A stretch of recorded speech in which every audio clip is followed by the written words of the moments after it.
Assalamualaikum warahmatullahi wabarakatuh. Di video ini saya akan meliput kegiatan saya mengikuti pendidikan khusus profesi advokat. Jadi bagaimana sih pendidikan khusus profesi advokat itu dan apa saja yang dibahas. Terus bersama saya Riki Wirawan, Alimadya Keperawatan Sarjana Hukum. Cekidot.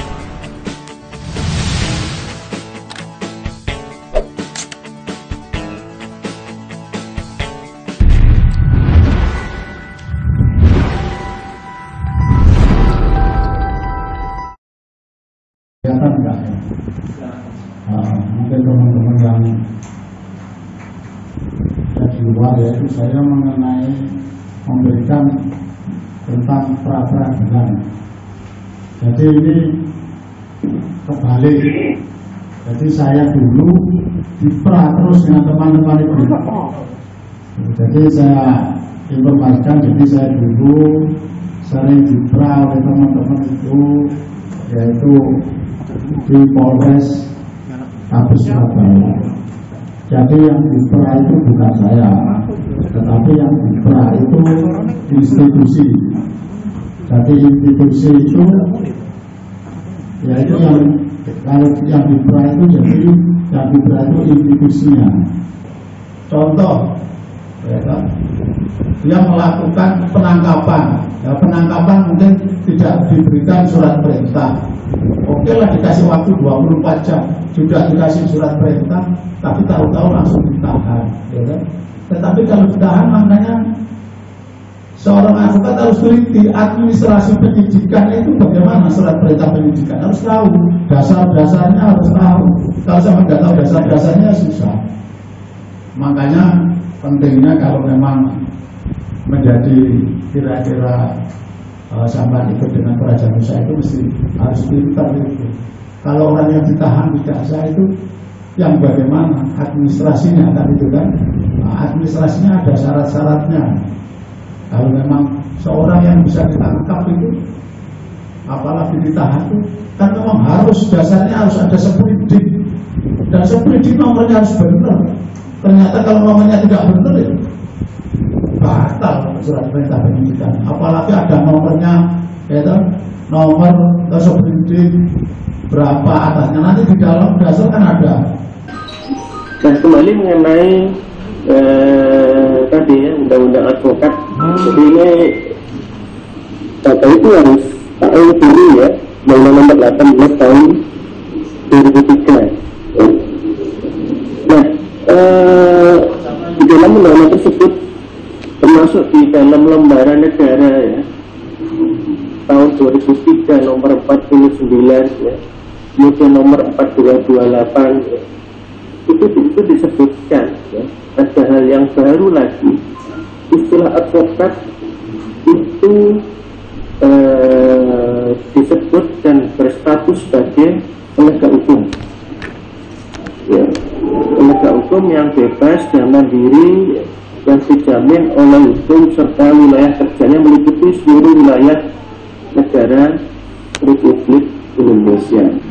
Jadi itu, negara itu adalah tugas yang mulia, officium nobile. Saya yakin sering membaca ini, officium nobile, artinya mulia.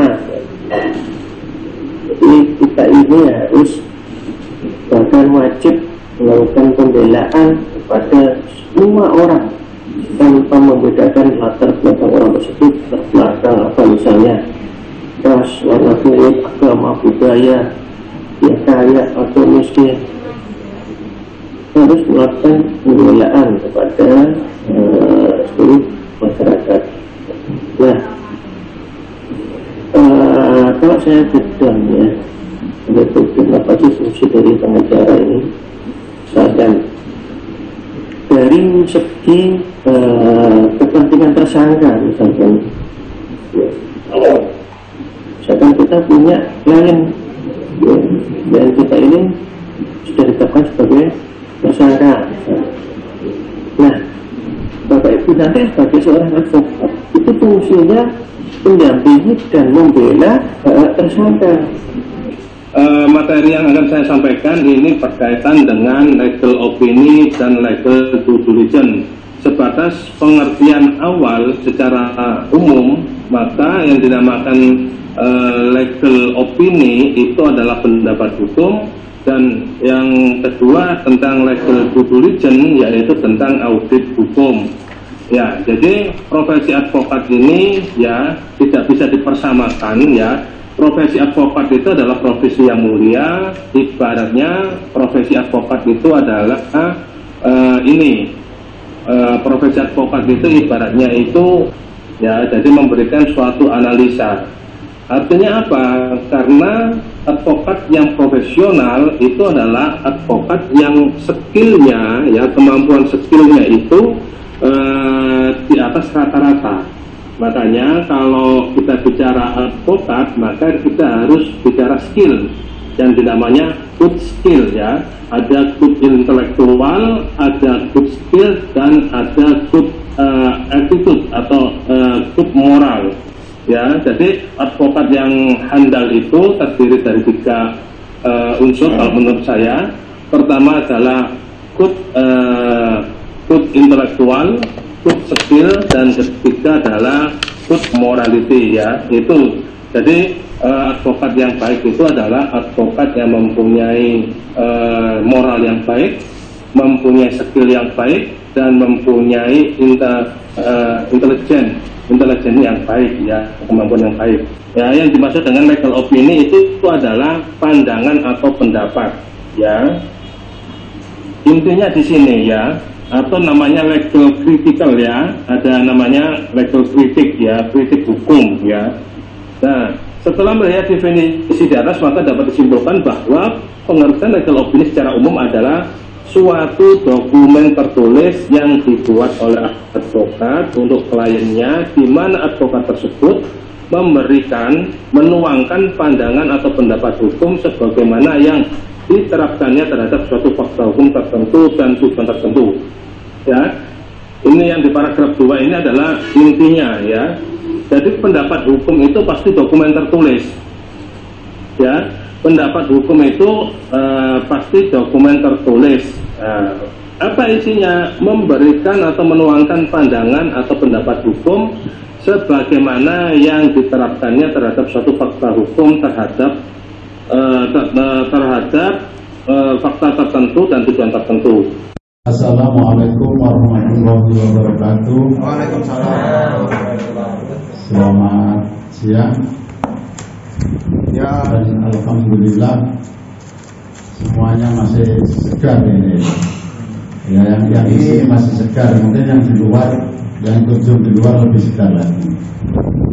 Ya, ini perlu saya kenalkan juga, ya, ini dosen yang sekarang ini Pak Supardi Asmiko, SH MA, ada dokter Andesnya di depan ini kalau nggak salah itu saya.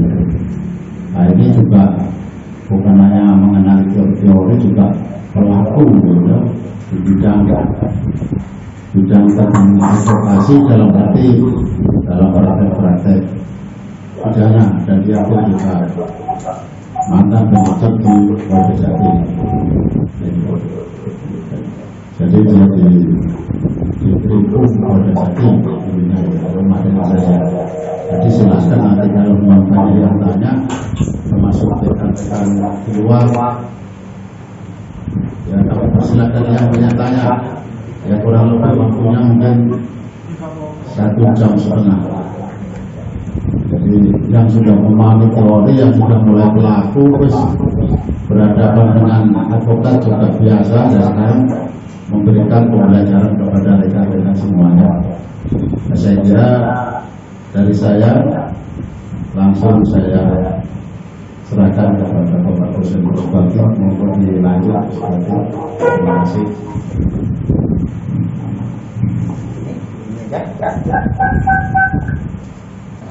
Sesuai dengan hak kewajiban advokat pasal 16 Undang-Undang Nomor 28 2003, sampai punya hak dan kewajiban.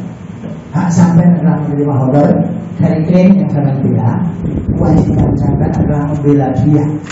Jadi membela klaim baik mulai di tingkat proses penyidikan polisi sampai di proses peradilan awal sampai akhir persidangan. Itu kewajiban penjaringan. Dan benar jenengan akan disumpah nanti ketika jenengan sudah selesai pelatihan, nanti akan disumpah sebagai advokat yang resmi sejajar dengan lembaga yang tadi saya katakan. Jenengan adalah kolega daripada pendidik Polri, jaksa dan hakim. Jangan sampai keliru. Begitu jenengan jadi advokat nanti banyak sekarang di TV pengacara lebih banyak wawancara di TV, testimoni di TV. Pengacara kan sama dengan penyidik. Dasarnya kita adalah menjunjung tinggi orang itu atas praduga tak bersalah. Polisi manggil itu ada aturannya. Polisi manggil orang untuk menahan orang itu ada aturannya berdasarkan UHAP. Bahwa polisi menahan orang itu kewenangannya polisi berdasarkan undang-undang, karena untuk menggali faktanya itu 20 hari. Kenapa kok ditahan? Ya khawatir lari, khawatir menyulitkan proses penyidikan, itu kewenangan penyidik. Tapi undang-undang membolehkan. Orang ditahan itu apa? Orang salah? Bukan. Itu aturannya seperti itu. Jadi orang ditahan itu karena supaya proses penyidikan juga gampang, fakta hukumnya juga bisa terungkap, bisa digali faktanya. Sebetulnya itu sifatnya kalau yang diatur dalam kitab undang-undang pidana sifatnya mutlak dan ada sanksi. Kalau sifatnya normal, misalnya kita mau nyetel musik sampai jam 10 kan ganggu tonggoni, itu kan normal. Yang ada etika, kesopanan. Masalah jam 10 wae tonggo itu ruwet nyetel dangdut buantar. Akhirnya kan ditegur sama, tapi kalau teguran kan sanksinya kan ada. Tergantung pada pribadinya orang itu. Itulah bedanya norma sosial, norma agama, dan norma kesopanan begitu.